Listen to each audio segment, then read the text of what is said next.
Bonjour, je vous présente une vidéo qui a pour titre la cohérence du texte et qui concerne le critère 2 en écriture.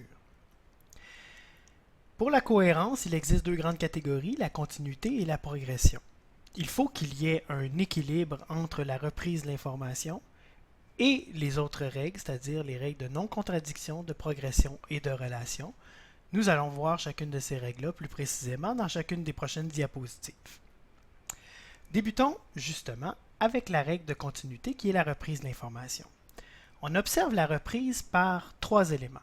La pronominalisation, changement par un pronom, par un autre déterminant, en changeant un déterminant possessif ou démonstratif, ou un changement lexical, famille de mots, synonymes, mots génériques, etc.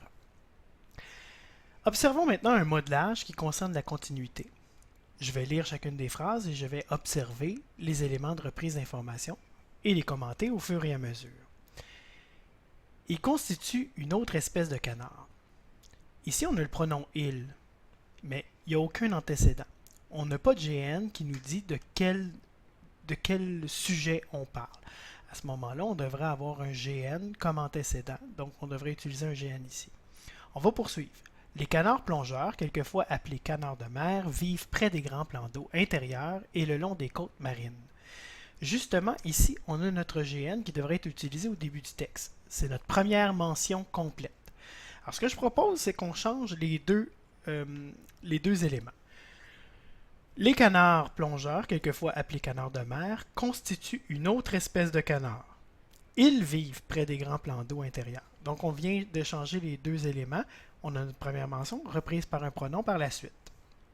On poursuit. Où ils trouvent leur nourriture en plongeant dans l'eau. Deux éléments ici. Ils, qui est encore une fois un pronom de reprise. On vient tout juste d'utiliser le pronom il. À ce moment-là, il serait peut-être plus pertinent d'utiliser un autre pronom. Par exemple, ceux-ci. Où ceux-ci trouvent leur nourriture. Leur, ici, c'est un déterminant possessif qui reprend, dans le fond, en partie, les canards plongeurs. Il est bien utilisé parce que le déterminant leur remplace un nom pluriel. Si on avait voulu remplacer un nom singulier, on aurait utilisé sa nourriture. Donc, il est bien utilisé. Phrase suivante. Ils mangent des plantes, des escargots, du poisson, des crustacés et des insectes. Ils, pronom de reprise. Si on n'avait pas changé le deuxième « il » pour ceux-ci, ça ferait la troisième fois qu'on utilise le pronom « il ». Donc, on aurait vraiment intérêt à le changer là, pour varier les substituts. Deuxième paragraphe. Les canards plongeurs sont capables de passer plusieurs nuits d'affilée loin du rivage, au large. Les canards plongeurs, c'est une reprise partielle du GN, de la première mention du GN. Donc, le fait de répéter un GN, ce n'est pas une erreur, surtout qu'ici, on change de paragraphe, c'est tout à fait approprié. On poursuit donc, ce qui lui permet de migrer très loin. Ici, le pronom « lui » est au singulier, mais on reprend les canards plongeurs. On devrait plutôt utiliser le pronom au pluriel « leur », ce qui leur permet de migrer très loin. Et on termine avec la dernière phrase. Certaines espèces volent régulièrement du nord-est des États-Unis et du Canada vers le sud, aussi loin qu'en Amérique centrale et en Amérique du Sud, durant les mois d'hiver. Nous avons certaines espèces qui est une reprise par un terme générique, ce qui est approprié à la fin d'un texte pour varier les substituts. Encore une fois, certaines espèces y est utilisé au pluriel pour remplacer les canards plongeurs, qui est également au pluriel. La reprise est donc pertinente. Voilà pour le modelage de la continuité. Poursuivons avec la règle de progression. On observe la règle de progression par l'ajout constante de nouvelles informations. Il faut que de phrase en phrase, nous ajoutions des nouvelles informations. Et un équilibre entre la reprise de l'information et l'ajout d'informations. Il y a des éléments qui sont repris de phrase en phrase pour assurer la continuité, mais en même temps, on ajoute des informations nouvelles. Allons-y avec un modelage pour la progression. Je vais lire chacune des phrases. Je vais essayer de résumer dans mes propres mots le propos de chacune de ces phrases-là et vérifier qu'il n'y a pas de répétition ou de piétinement de phrase en phrase. Pour voyager dans le sang, l'oxygène utilise un formidable transporteur, le globule rouge. Ce qu'on dit ici, c'est que l'oxygène voyage à l'aide des globules rouges. La deuxième phrase. L'oxygène voyage à l'aide d'un disque circulaire qui est le globule rouge. Essentiellement, on dit en partie la même chose. On dit que l'oxygène voyage à l'aide d'un globule rouge encore une fois. Donc cette information-là, on n'en a pas besoin. Par contre, on ajoute l'idée du disque circulaire, la forme du globule rouge, qu'on pourrait ajouter à ce moment-là dans la première phrase. Pour voyager dans le sang, l'oxygène utilise un formidable transporteur, le globule rouge, qui a la forme d'un disque circulaire. Voilà, on vient de l'intégrer dans la première phrase. On poursuit.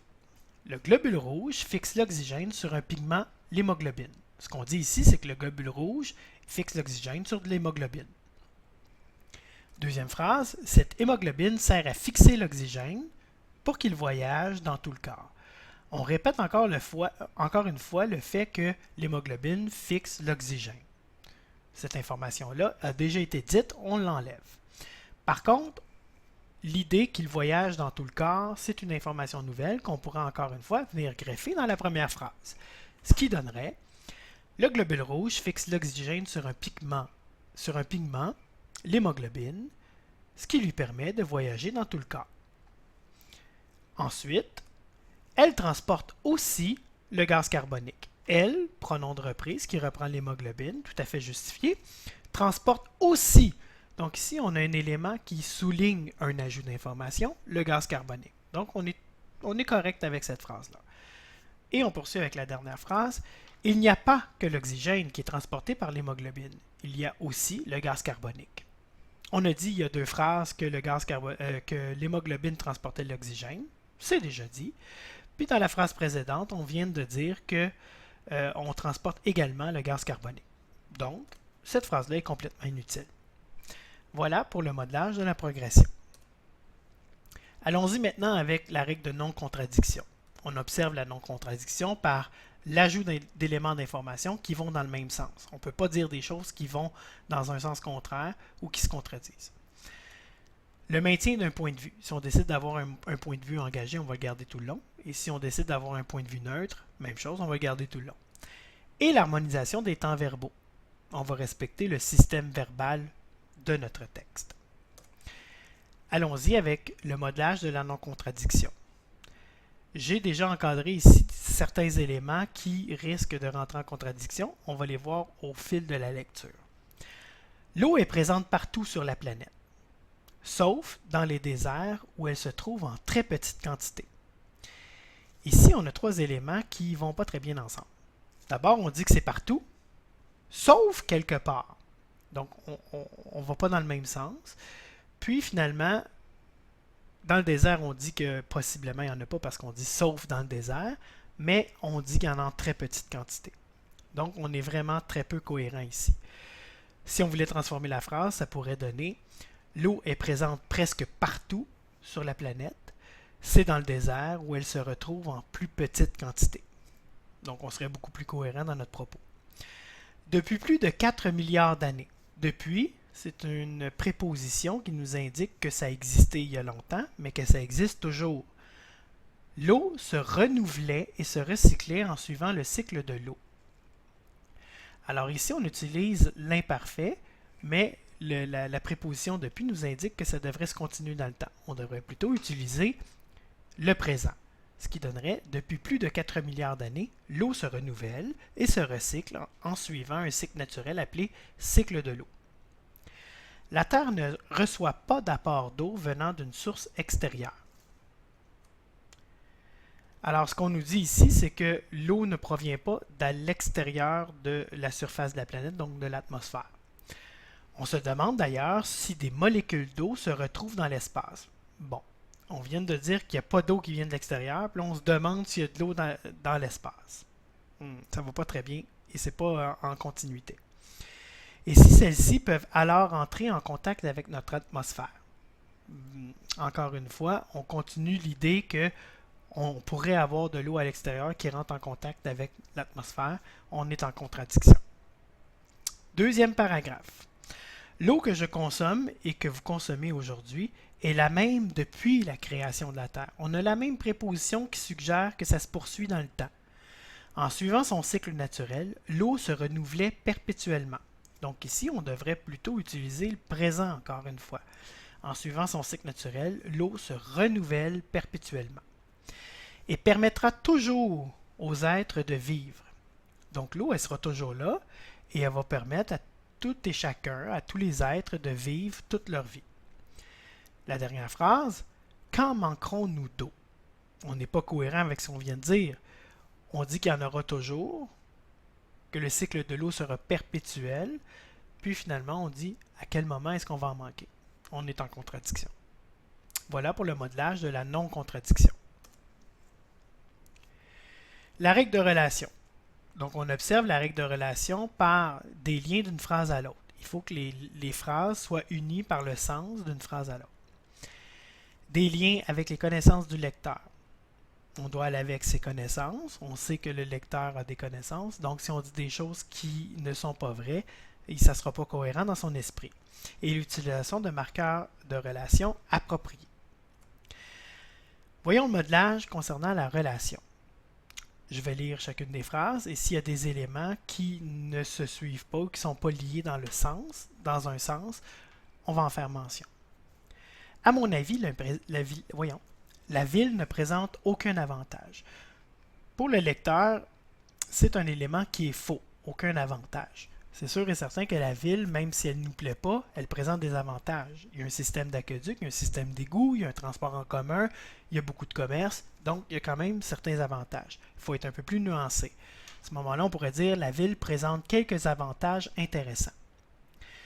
À titre d'exemple, donc on annonce ici qu'on va donner des exemples que la ville présente quelques avantages. Alors je poursuis. La banlieue et les régions plus éloignées offrent à leurs habitants une qualité de vie qui fait de plus en plus l'envie des citadins. Alors moi je m'attends à ce qu'on me donne des exemples de la ville, mais là on me parle de la banlieue. Je pense plutôt qu'on essaie ici de montrer, de faire une comparaison contradictoire entre les deux. Donc je devrais plutôt utiliser le marqueur de relation par contre. Par contre, la banlieue et les régions plus éloignées offrent à leurs habitants une qualité de vie qui fait de plus en plus l'envie des citadins. Il n'est donc pas plus avantageux de vivre en ville qu'en région. Ici, on est en train déjà de conclure pendant qu'on n'a rien dit. Alors cette phrase-là est comme tombée des limbes. On devrait plutôt annoncer ce dont on va parler. On va plutôt dire ici, dans ce texte, je démontrerai que la vie en ville est moins intéressante qu'à la campagne, comme nous le verrons en parlant de l'environnement urbain, de la violence dans les grandes villes et enfin de l'essor que les villes de banlieue ont pris. On ne saute pas trop vite aux conclusions. Je poursuis dans le deuxième paragraphe. Tout d'abord, l'environnement n'est pas aussi agréable en ville qu'en banlieue ou à la campagne. Bon, on annonce une position. Certains pourraient croire que la banlieue n'offre pas suffisamment d'activités culturelles. Le problème ici, c'est qu'on parle des activités culturelles quand dans la phrase, on annonce qu'on va parler de l'environnement. Alors cette phrase-là n'est pas en lien avec la phrase précédente. Je devrais plutôt parler de l'environnement. C'est quoi le problème par rapport à l'environnement de la ville par rapport à la banlieue ou à la campagne? Alors pour corriger ça, on devrait plutôt écrire « En effet, le manque d'espace vert, l'asphalte et le béton, combiné à la pollution grandissante, voilà le milieu de vie auquel le citadin est confronté. » Puis après ça, on poursuit « Un tel environnement en ville ne peut qu'avoir des effets néfastes sur le développement de nos jeunes, ainsi que sur la santé physique et mentale des plus grands. » Bon, cette phrase-là est maintenant liée à la précédente. Voilà pour le modelage des règles de la cohérence. J'espère que ça vous sera utile dans l'enseignement explicite des règles de la cohérence. Merci.